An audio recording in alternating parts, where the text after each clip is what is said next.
Now, before we move on, I wanted to address a couple issues around setting these URL aliases. So the first is that it's a good idea to set up a URL strategy before you launch a site.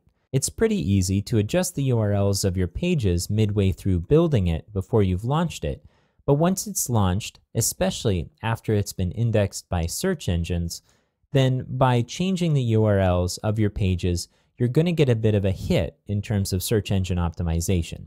The first thing that you'd have to do is create a 301 redirect from the old paths to the new paths, and even though most of your reputation should be funneled through that redirect, it may lose some on the way.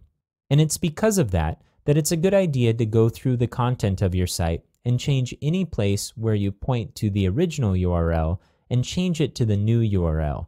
That's so that the full reputation of the link gets passed. However, the downside to doing that is that search engines also track how long a link has been in existence. So once you change it, that date gets reset. So it looks like it's not as old of a link, even though functionally it looks like the same thing.